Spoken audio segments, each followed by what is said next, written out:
Showtime. All right, Sean Wickens is on the phone, and I first saw an article on this guy from the New York Post. He wrote this book called How to Lose Your Virginity, and I didn't even realize it until I had gotten further down the thing that he's from Cleveland. Right, Sean? That's correct. The West Side. Sean, West Side? Where in the West Side are you from, Sean? I grew up in Old Brooklyn. Old Brooklyn, all right. 4 minutes away from the zoo. Well, listen, I'm a recent expat to Cleveland, and I live in Tremont, so I'm a West Sider, right, Chadley? Yeah, you're Can I call a West myself Sider. West Sider? I think so. Yeah, the West Side. I throw up my W fingers every time somebody walks by, right? That puts me in good standing. That's good stuff, man. Yeah. Sean, you're a comedian, right, Sean? Correct. Yeah. Correct. Sean Wickens has written a book called How to Lose Your Virginity. And essentially, I mean, tell us the story behind this book. It sounds self-explanatory, but I like the way in which you went around it. Sure. It's, less comedic in nature, but there are some funny parts in it. But what I did was I traveled around the country and I interviewed 1,000 people about how they lost their virginity. I had them put their story on tape. And from there, I just transcribed all the stories, picked the most entertaining or unique ones, and then put them in a collection. Did you find that, I would imagine, I was thinking about if you tried to do a book like this maybe 10 years ago, you probably would have had fewer people do it, but it's such a culture of disclosure now that it probably helped you, right? I think so, and I think just the fact that people were sort of taken aback by the question, that it was just so forward, that I think they were eager to share.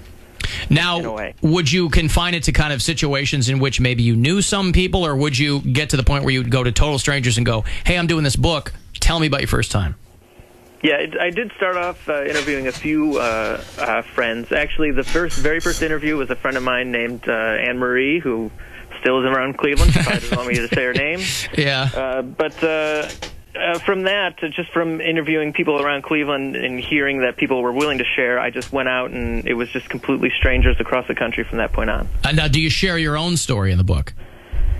Yeah, that story's in the introduction. I felt it was my duty to share mine as somebody who asked plenty of people about their own. Yeah. You've broken the book down into like, horrible ones and nice ones. Is that, I assume that's how you do it? Correct. Yeah, I start off with a few unbelievable ones just to sort of break the seal on that. One of the very first stories that I have in there is a guy who was on a paper route in Japan, and he was seduced by a porn star. So I got that out of the way quick. I gotta go to Japan, man. They're selling panties and vending machines, and know that if you're gonna be seduced by a porn star on a paper route anywhere, it's gonna be in Japan. That's never gonna happen here. That would be some men's fantasy. That's definitely fantastic. Yeah. How long did it take you to from start to finish? How long did the book take? The interviews, I took about 3 years to do that, and then it took quite a while to transcribe and edit those down. So probably about another 3 years. Yeah. And is it harder to? I don't. There's TV shows being made out of Twitter accounts now, and a lot of new books are basically adapting blogs. So when you go, hey, listen, was this born out of any of that, or was this a straight you going, hey, I got a book here? Did you have people kind of looking at you like, a book? Why don't you just put it on a blog or something like that? Yeah, when I started, blogs weren't the rage. Maybe halfway through, people suggested I put it on a blog, but I kind of wanted the legitimacy of having it in print rather than putting it on a computer screen. Yeah, right. Because despite people talking about, the death of books and whatever, I think there's still some heft to that, right? To say, hey, I got a book published. Right, and it definitely was exciting the first time I got it mailed to me, and it was something that I could, hold in my hands rather than just pull up on a computer screen. Yeah, right. Now, you have a wife or a girlfriend, Sean? I have a girlfriend. A girlfriend, and is she in the book? Did she request, hey, I don't want to be in the book, I want to be in the book? How did she? Well, my recent girlfriend is rather a new one, but the book was already done before we started dating. But so you're saying the book has already ruined one solid relationship, Sean? That's fantastic. Right. The one that I know of. Yeah, right. She would have been fine with her story in there, but it was already too late. Yeah, too late. All right.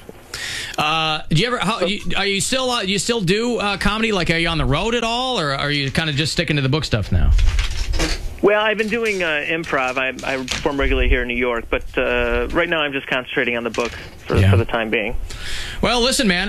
Congratulations and good luck with the book. I think I think the premise is very funny, and I, again, in all honesty, just happened to kind of stumble across the article and saw that you were from Cleveland, and figured I'd give some props to some hometown talent, man. True. Thanks. Absolutely. Yeah. Good luck with the book, Sean. People can get it, I assume, Amazon and all that, right? Yeah, and I have a website, lossofvirginitybook.com, and it is on Amazon, and LeBron should stay in Cleveland. LeBron should stay in Cleveland, shouldn't he? Look at that. Yeah, look at that. And that's the best postscript you could have thrown in there, Sean. I appreciate it. All right, thank you, brother. Good luck. Yep, thank you. All right, there's Sean Wickens. He's from Cleveland. He spent the last... he's been in New York for a while now doing improv and stuff, but his book is called How to Lose Your Virginity, and he got about 200 stories of people's first times and compiled them into a book. It never came to me. I would have put mine in there. Yeah. My virginity was stolen. Yeah, you've said that. Yeah. By an older woman? By a temptress, a seductress? No, it was a...